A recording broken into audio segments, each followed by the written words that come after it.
আসসালামু আলাইকুম, আলহামদুলিল্লাহ, আসসালাতু ওয়াসসালাম আলা রাসূলিল্লাহ। আজকে আমার হাতে যে বইটা দেখতে পাচ্ছেন, বইটার নাম হলো রিজিক। তো রিজিক সম্পর্কে আব্দুল্লাহ বিন আব্দুর রাজ্জাক ভাইয়ের চমৎকার একটি বই।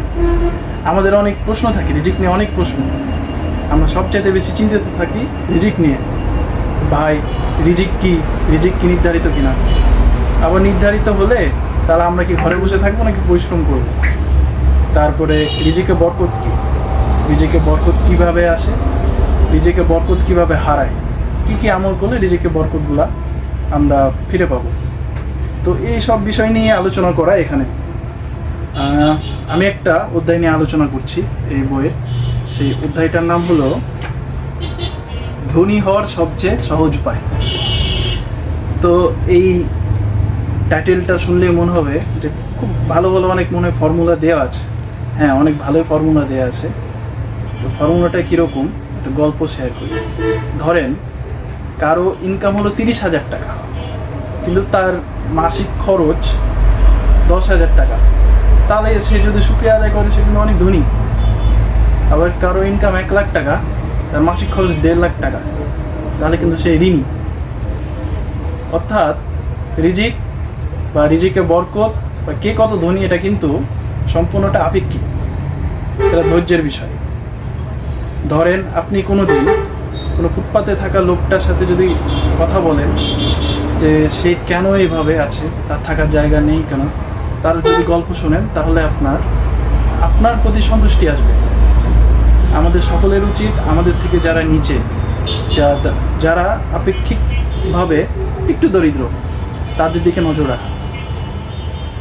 আমরা অনেক সময় অনেক পিয়ার প্রেসারে পড়ি, যেমন আশেপাশের মানুষ দ্বারা প্রভাবিত হই, আর রিজিকের ব্যাপারে অনেক অস্থির হয়ে পড়ি।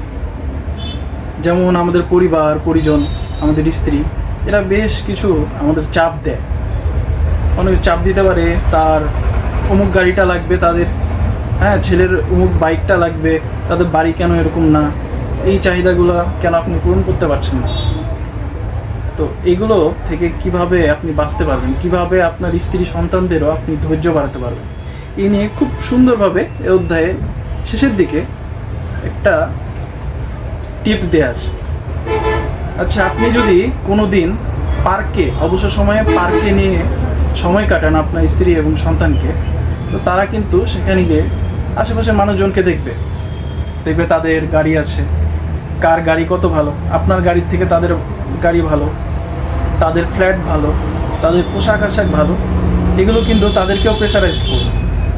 কিন্তু মাঝে মধ্যে যদি আপনি অবসর সময়টা এইভাবে কাটান, আপনার আশেপাশের যে গরিব এলাকাগুলো আছে, আচ্ছা গরিব এলাকার কথা বাদ দিলাম, মাঝে মধ্যে খবরে পেলেন যে আপনার এলাকার বা আপনার জেলায় কোনো ঝড়ে কারো বাড়ি ভেঙে গেছে, তো আপনি আপনার স্ত্রী সন্তানদেরকে নিয়ে তো সেখানেও বেড়াতে যেতে পারেন, তাদের সাথে গল্প করলেন, এবং যে টাকা আপনি পার্কে খরচ করতেন কিংবা আপনি বড় কোনো শপিং মলে খরচ করতেন, ওই টাকার কিছু অংশ আপনি যদি ওই পরিবারকে সহযোগিতা করেন, তাহলে আপনার সন্তান এবং স্ত্রীদের চিন্তাধারা কিন্তু অন্যদিকে যাবে।